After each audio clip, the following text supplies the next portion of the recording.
Welcome back, ladies and gentlemen, to Canadian Football Central, CFL content for the fans, by the fans, and we have our Week 15 review here. And, Rick, I went 0-4 this week. This was a bad week for me. Not even just the Bombers shit in the bed, which, it's funny, in my brain, I knew this was going to happen, but yet I hate that you persuaded me to take Winnipeg. Listen, don't be putting the blame on me. Usually, I know. Regardless I know. if we win or lose. The only thing that I'm mad about is the friggin' last game. I could have went 4-0. Yeah, who the hell thought the Alouettes were getting 48 points this week?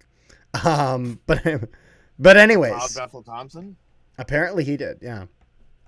I guess Saskatchewan, they can't win everything. So, if we get into the first game of the week, though, which was a pretty happy day for you and a pretty not as much happy day for me, where the Winnipeg Blue Bombers lose to Hamilton. The Ticats win 32-21 over the Bombers. And unironically, from everything, I was not able to watch this game live, unfortunately, because I was working.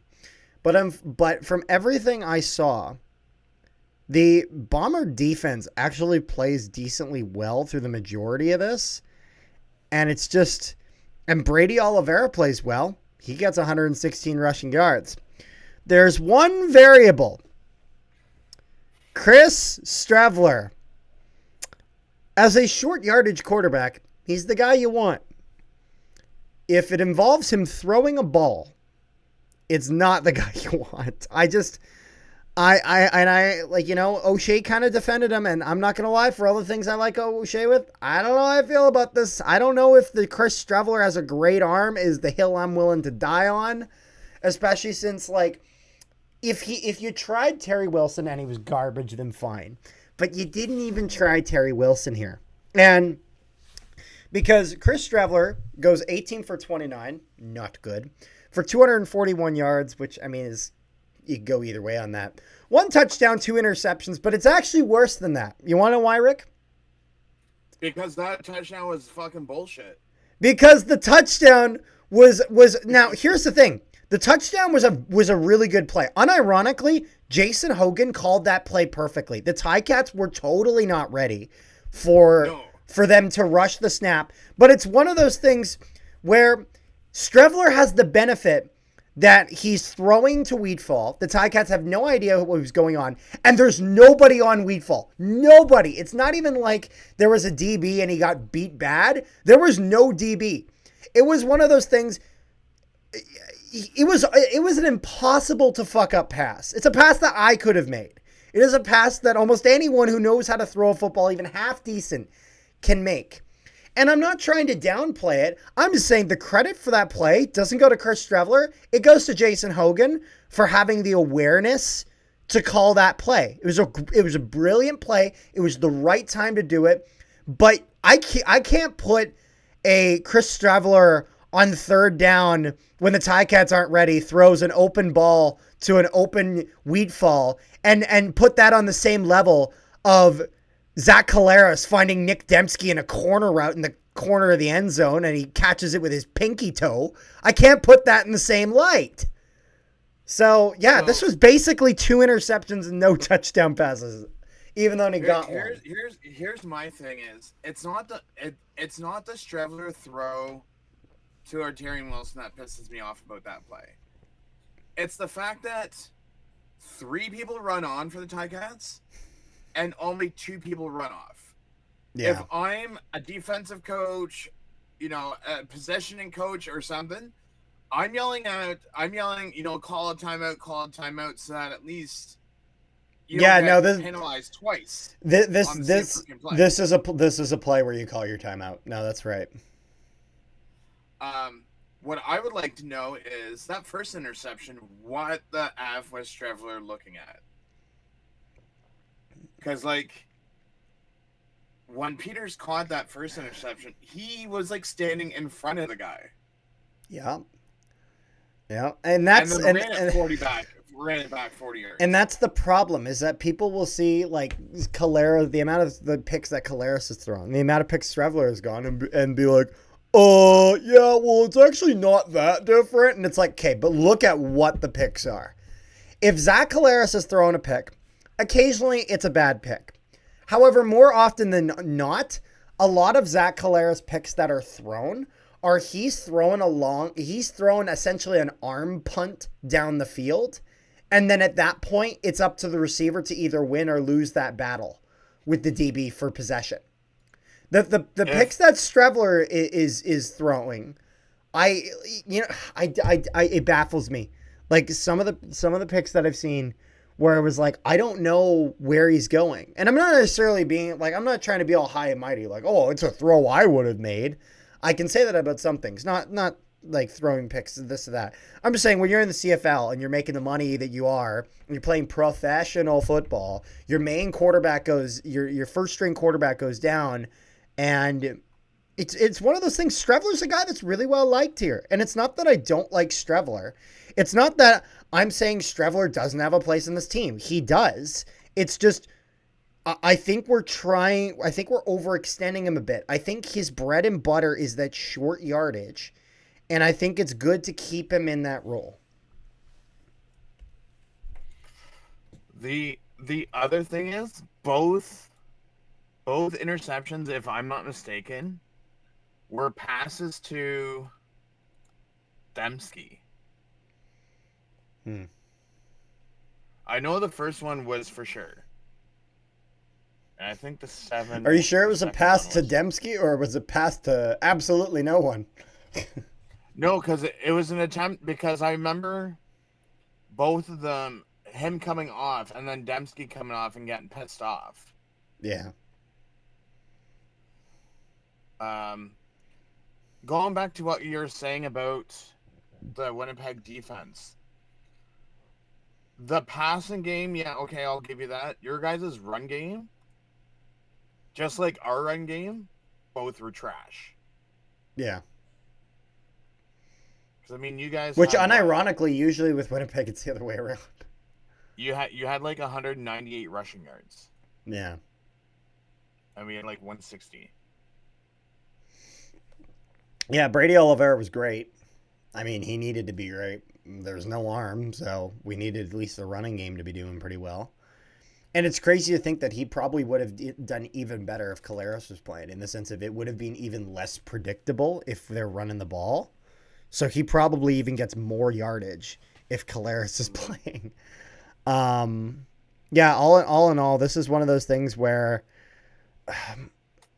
the Bombers as a whole didn't play terrible, but that this game highlighted that Chris Strevler is not a suitable backup. Like it's one of those things. Like not for a team that's looking to go to a sixth potentially sixth straight Grey Cup game. You know, that not at that level. If he was a backup for the Ottawa Redblacks, who gives a shit? Like if he's a backup for a team that's not winning anything this year, it's not a problem. And again, it's not that I don't like the guy. I do. I think as a short yardage quarterback, he's very good.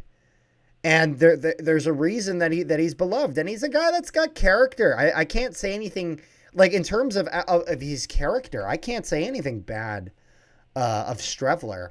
I just wish we did. I just wish the Bombers didn't have so much blind faith in him, and they would even just try Terry Wilson, as it's one of those things where he's just rotting on the bench.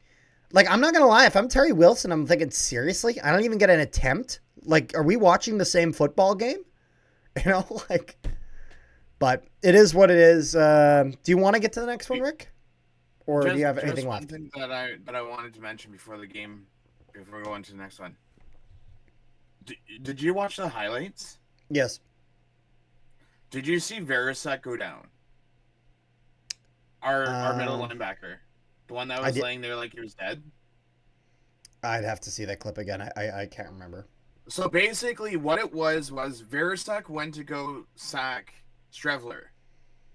But at the same time, Philip Osai was coming in too.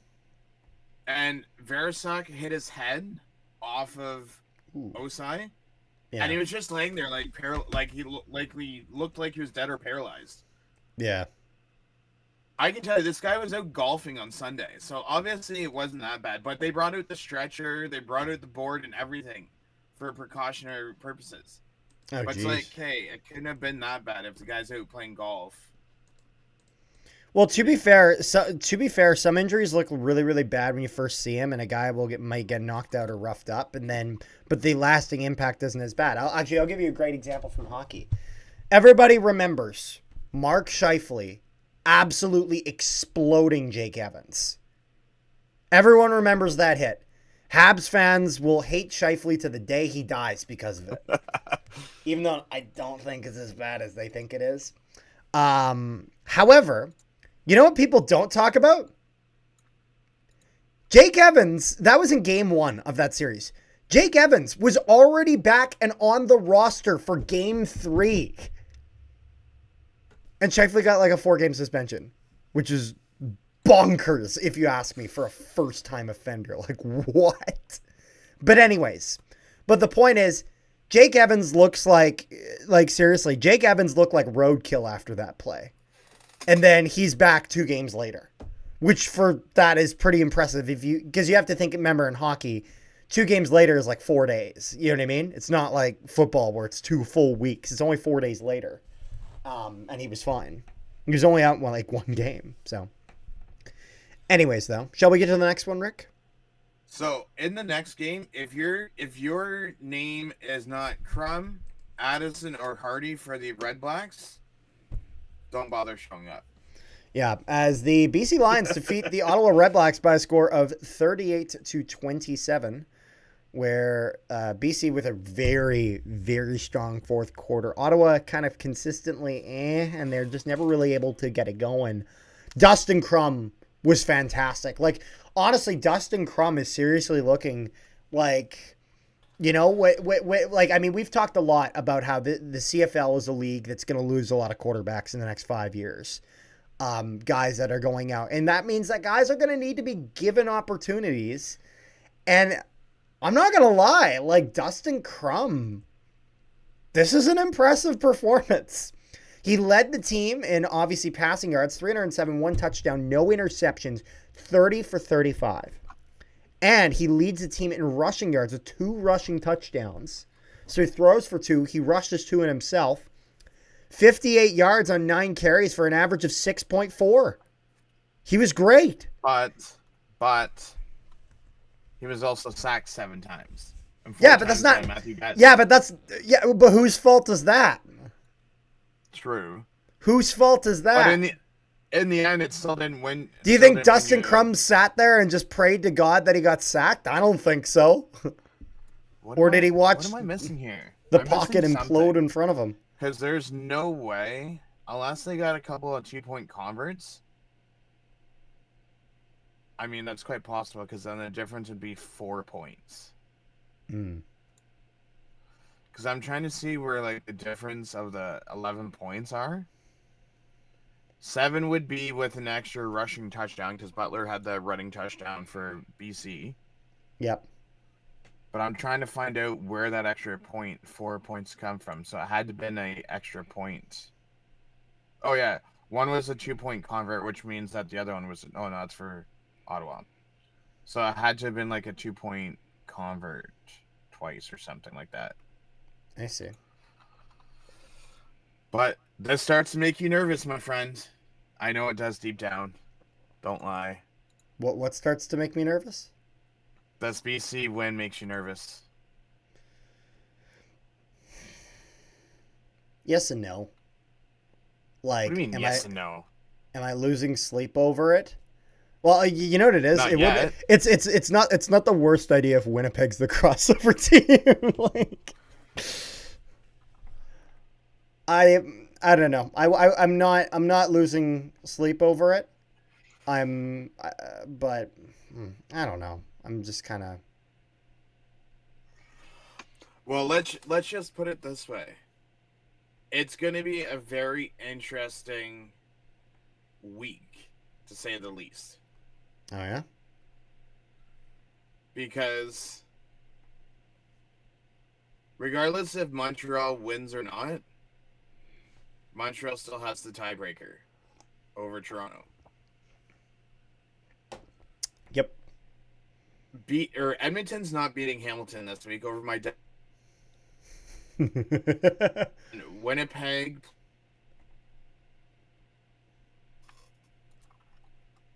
Ottawa, which that's winnable if they play their cards right.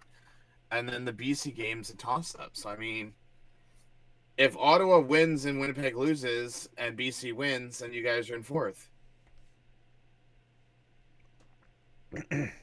Yeah. But it all depends on if BC is going to beat Calgary or not. But other than that, I mean, the Ottawa game seems like it was like Rick. I have a completely unrelated question. Are you are you using a VPN right now? Why does it kick me in and out? No, because I'm getting something asking if it can. Yeah. Is your VPN based in Ohio? Yeah. It is? Okay. Sorry. I'm getting a thing that says a device in Ohio no, is I'm trying getting it on my iPad too. Okay, but is that you doing that or no? No, that's because I had the whatchamacallit, CFL Central channel open. Okay, so I can approve it then. Like, it's not like I'm giving our login info to me. some random stranger. It's just because when I opened my browsers, when I turned my computer. Okay, Rick, I need you to tell me. I need you to tell me what number is shown. I have 3 options.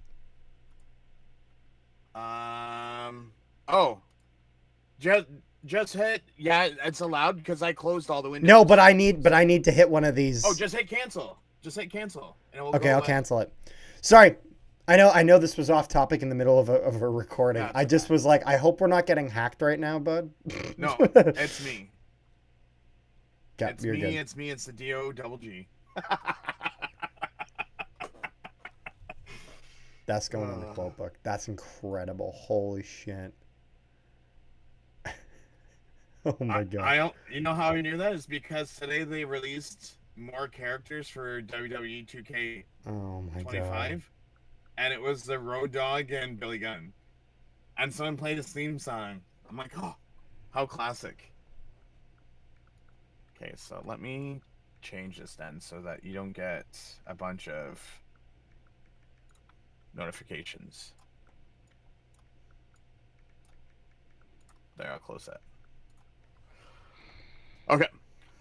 Yeah, other than Hardy and Addison, they had no receivers show up. The next receiver was at 23 yards. Yeah. Yeah.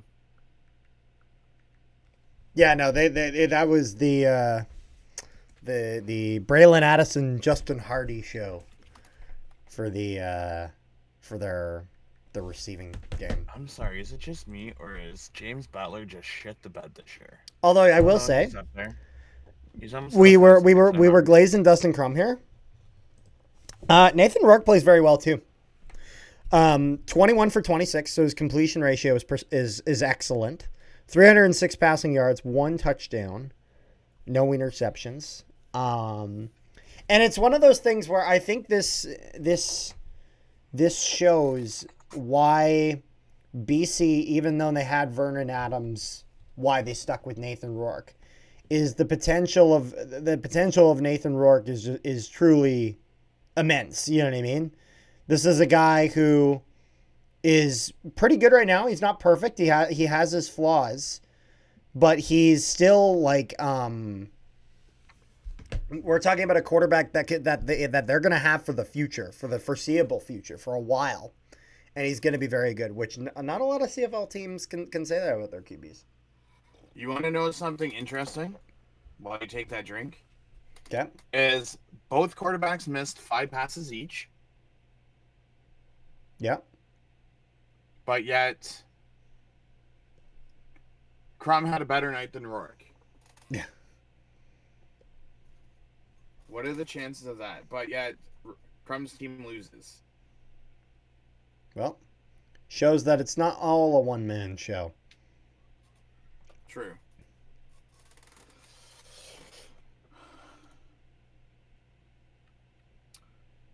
So, shall we get to the next one? We shall. The BS game that the Argos should not have won, but they did. When I saw that the Elks blew this to Toronto, then was at that point where I'm like, I don't even fucking care what happens in the last game. My picks are already gone to hell. Like, But still, like, I get that Toronto's defense, I believe, had a pick six in the game. But how do you lose to a team that they throw 4 freaking interceptions? yeah, that's not good. I would have just gotten up and left the stadium if my team lost to a team like that, or was losing to a team like that. Damn. You know it's bad when Rick leaves the stadium. And I don't leave the stadium until the game ends. But I guess if it was going like that, you would argue that the game might as well be over. I mean, I could care less of who was going to win, but the guy that was sitting beside me lives in Toronto, and he's an Argos fan. Or, sorry, Elks fan. So, he was... I can just say his heart skipped a beat a few times. That's fair. And So, it's just like they missed like 13 passes, and they still won. yeah, no. And there was no running game for Toronto. Zero. Actually, you know what? There wasn't much running game for the Elks though, too. And I think that was one thing that really hurt was I think the Elks when their running game is having a lot of success, I've noticed that their team usually is doing pretty well. And so it's funny. But It's kind of a football cliche, you know, establish the run, but yet it's also true. Like, but at the same time, they lost Brinkman due to injury. yeah. They lost Nick Anderson in the game due to injury. So those 2 key defense players right there. Toronto had what 5 sacks on their offensive line. Like Edmonton's offensive line couldn't do anything. Yeah. But let's skip some of this. Did you watch? I almost had a front row seat of a WWE fight on the field after the game. Okay, I still haven't seen it. I heard that there was Okay. that someone was laying the smack down. So pretty much what happened was one of the coaches for Edmonton was trash talking the Toronto team. Okay. Then Jordan Williams, who just signed with Edmonton, who got released by Toronto, was trash talking Toronto. Yeah, yep. As this usually tends to go. So then after Toronto kicked the game-winning field goal, Ryan Dinwiddie and the quarterback that was playing at the time ran over to the Edmonton bench and was chirping the players. So then the Edmonton players went after Dinwiddie and the Toronto players and then killed him. I will say it's not a good look when you do it after the game is done, because usually after the game is done, that's like in a lot of sports, that's when you're doing the shaking of the hands and you're. Not only that, but the commissioner was in the building. Oh boy. To make the matters worse. Well, imagine the commissioner's watching and he's like, "Holy shit, boys! Ratings. We're gonna get ratings." I think he's more worried about the money that he's gonna get from the coaches than he is the ratings. Or he's thinking, I get to give a sweet fine to both of these guys and make a couple grand. Yeah, that too. But I'm like, oh wow. My goodness. Oh yeah. And then you remember how Dinwiddie would always talk about his team about the pretenders? Do you remember that speech? Yes. If we step up our game, we're gonna be doing well. If not, there's I can't remember the actual verbiage, but it's like, oh yeah, we don't have pretenders right now. Our team's not. There's like a lot of heart, but no one's really showing it, or some BS like that. Like you're talking the video that we did on Dinwiddie's presser?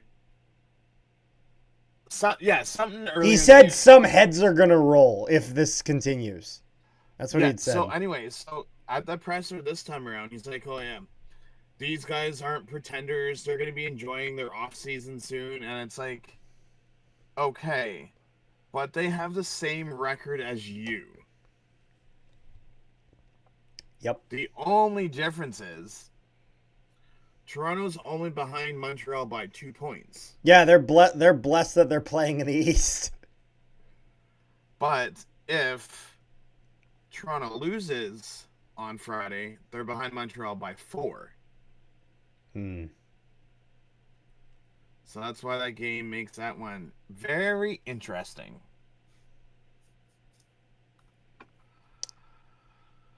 Is there anything else we got for this game? Because all in all, this is a game that, like, Cody Fajardo plays very well. Like, he 25 for 28, so passing-wise, he barely missed anything. 229 passing yards, 2 touchdowns, no interceptions. It seemed like the passing game was the way to go for Edmonton. Not a ton of yards passing, but it's one of those things where you go 25 for 28.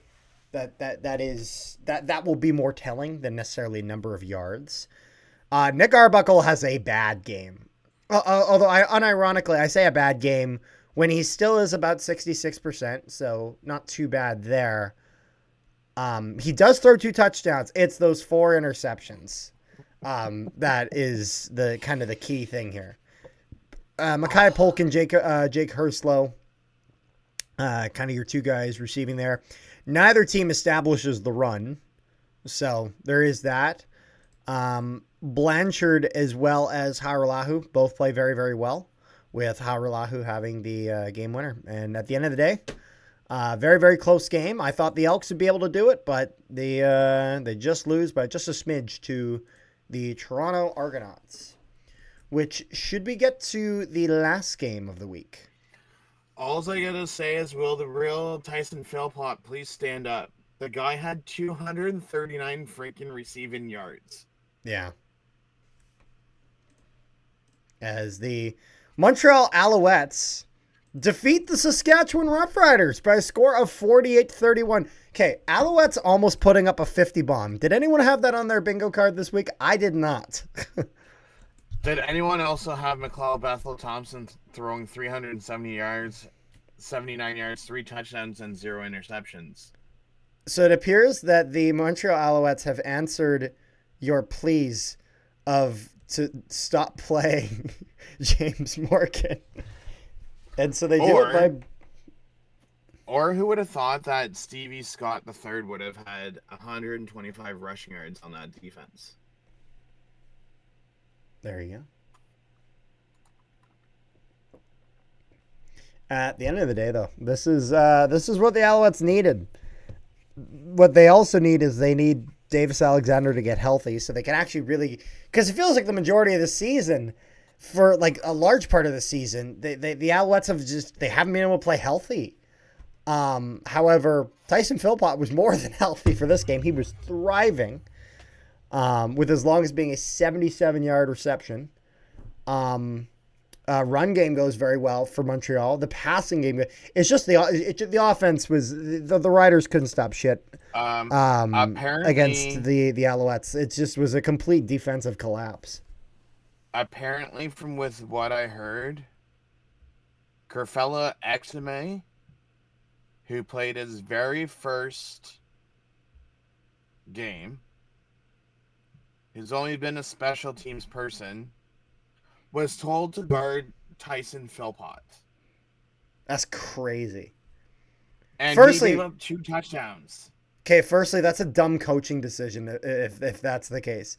This guy's never played a game, and you're like, yeah, we're going to put you against Tyson Philpott. Like, what? Mind you, So that feels like one of those rookie pranks that would happen, you know? Their kicker went 4 for 6. So you take away those 16 points. That leaves you at 32 points. They still win this game.